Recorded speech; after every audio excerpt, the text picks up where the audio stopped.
Assalamualaikum warahmatullahi wabarakatuh.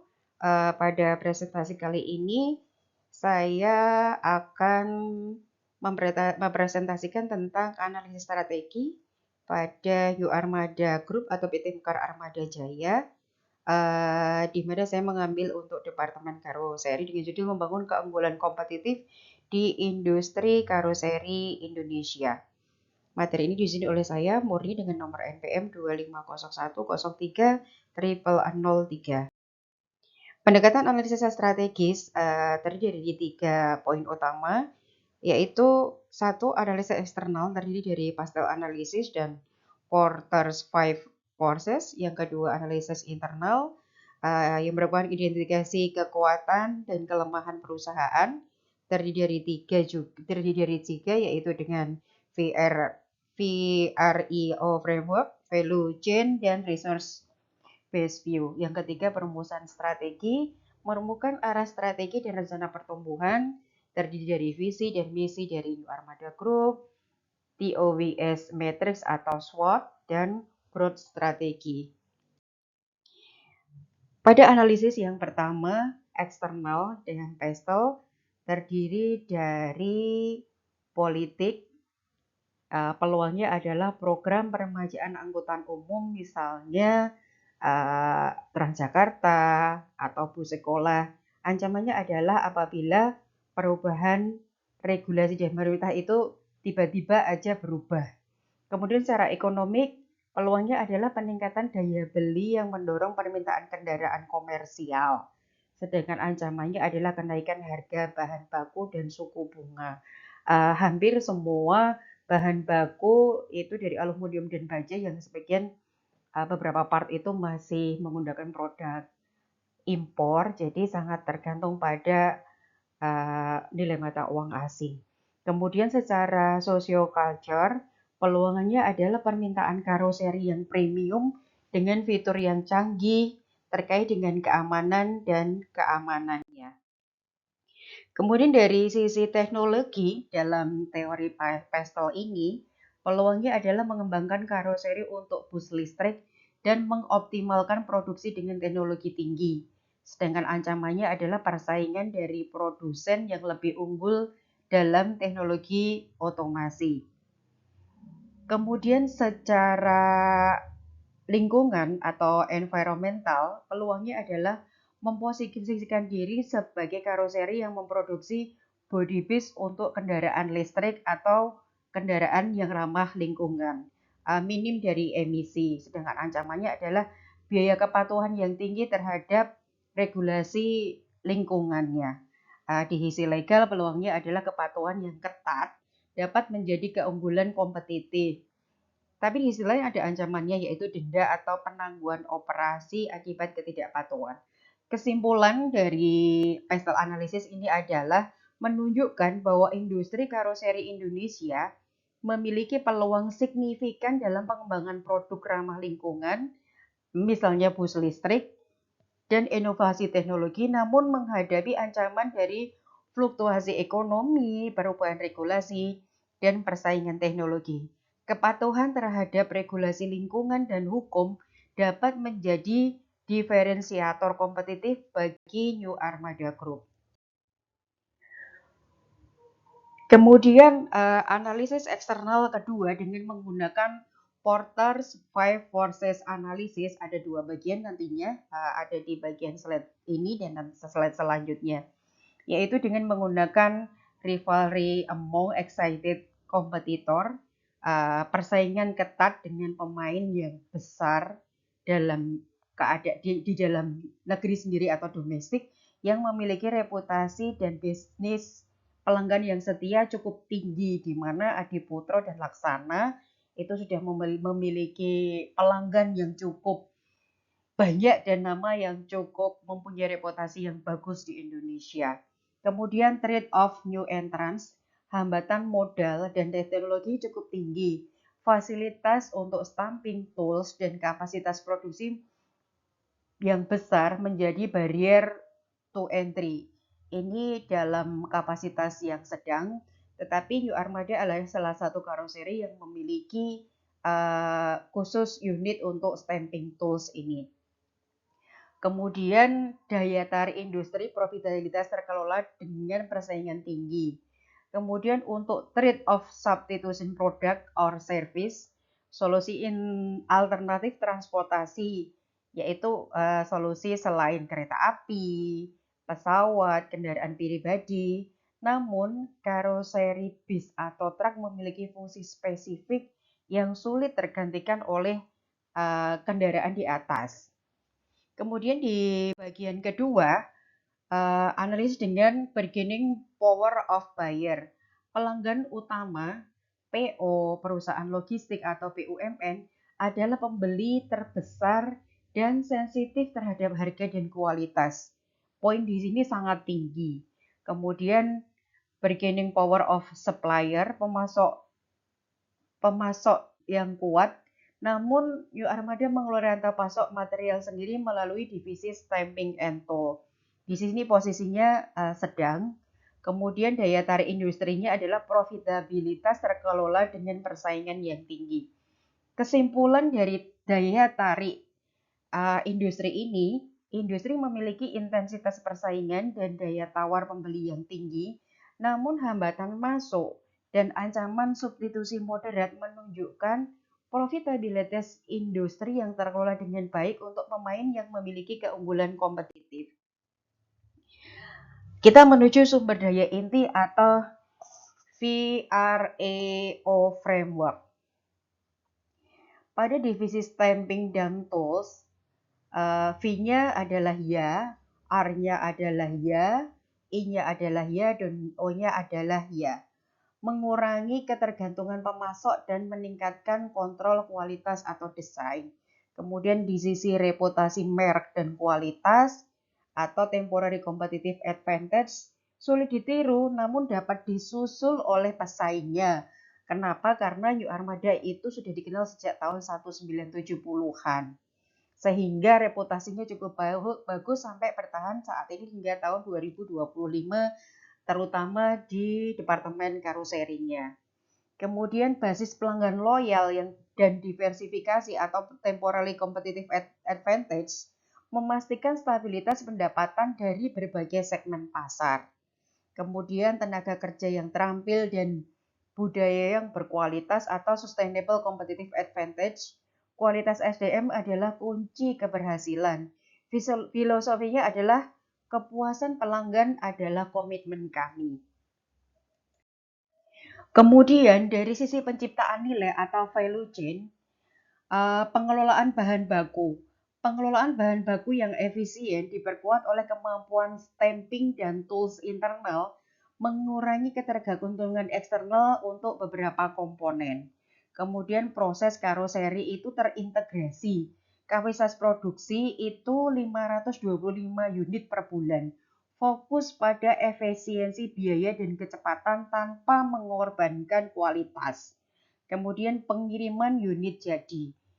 Jaringan distribusi dan layanan purna jual yang luas dan terpercaya juga terjangkau oleh PO atau pelanggan di seluruh Indonesia. Yang terakhir adalah pemasaran B2B yang kuat. Hubungan baik dengan PO besar dan instansi pemerintah merupakan strategi diferensiasi produk Skalender dan Grand Tauristo. Kemudian visi dan misi serta tujuan strategis PT Mekar Armada Jaya sendiri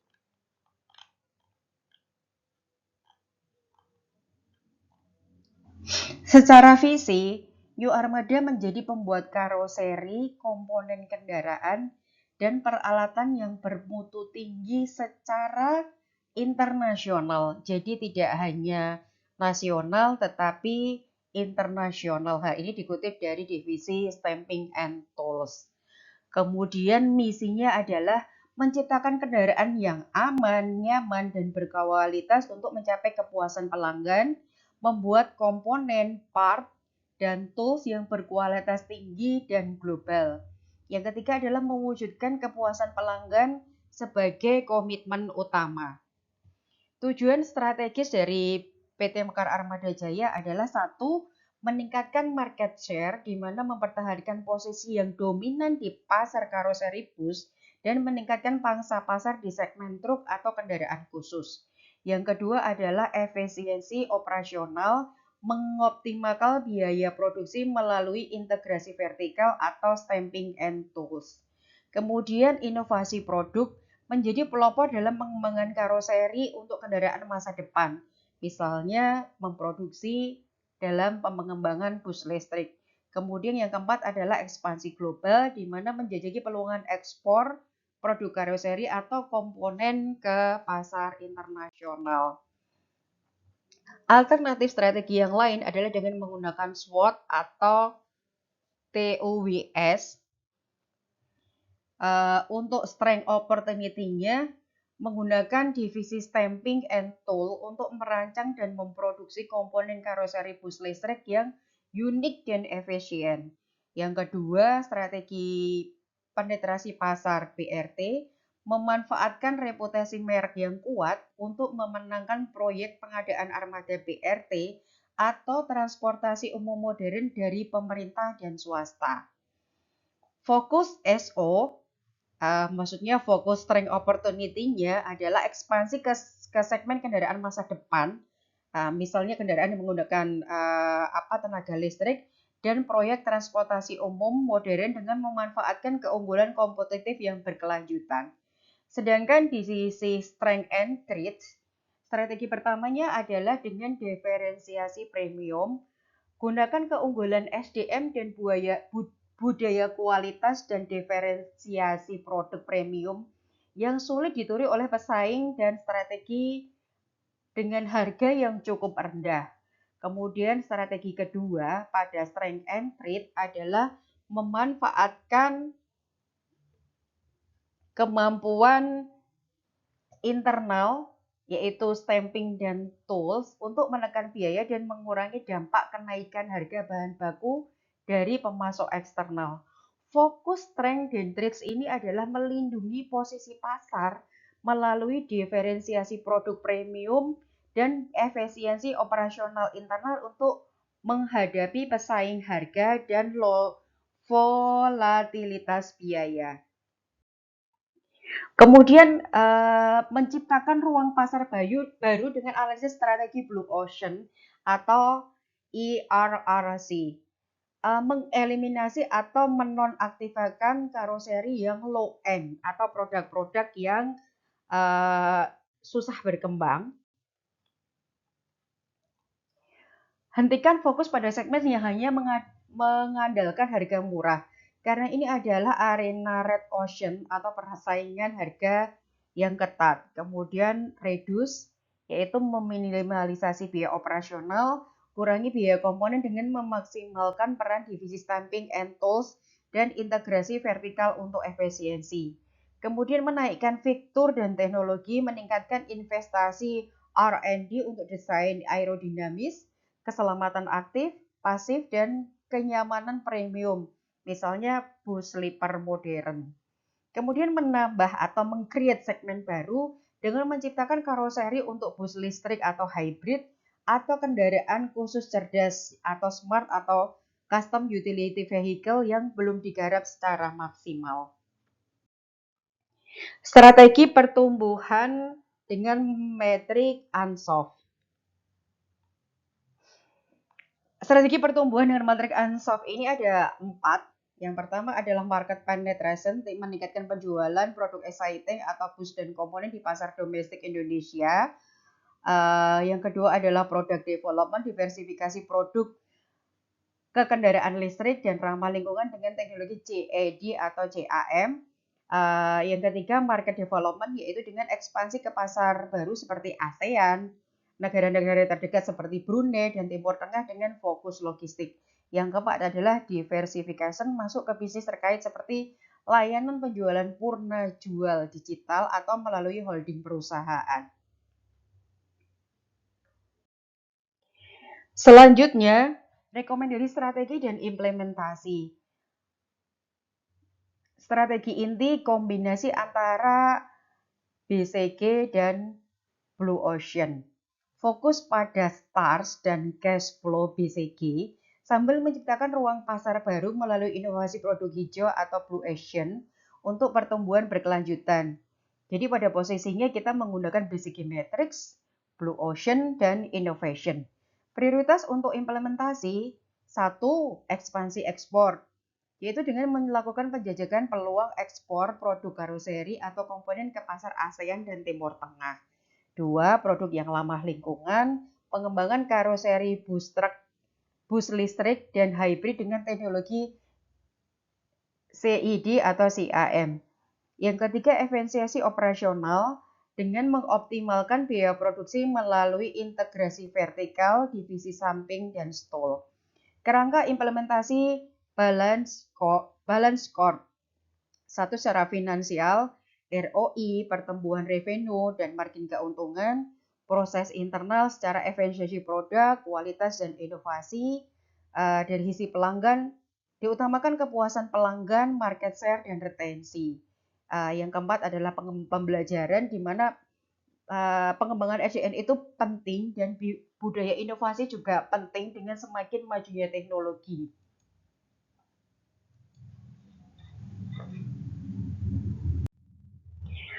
Sekian presentasi dari saya mengenai analisis strategi yang saya mengambil kasus Departemen Karoseri dari U Armada Group atau PT Mekar Armada Jaya, di mana U Armada Group ingin memimpin inovasi karoseri di era transportasi baru dengan keunggulan kompetitif, berkelanjutan, komitmen terhadap kualitas, dan visi untuk inovasi produk ramah lingkungan. U Armada Group siap memimpin transformasi industri karoseri Indonesia menuju masa depan yang lebih berkelanjutan dan kompetitif secara global. Secara visi strategisnya menjadi pembuat karoseri, pembuat komponen kendaraan, dan peralatan berkualitas tinggi secara internasional dengan fokus pada inovasi produk hijau dan ekspansi pasar global. Demikian presentasi dari saya, kurang lebihnya mohon maaf. Assalamualaikum warahmatullahi wabarakatuh.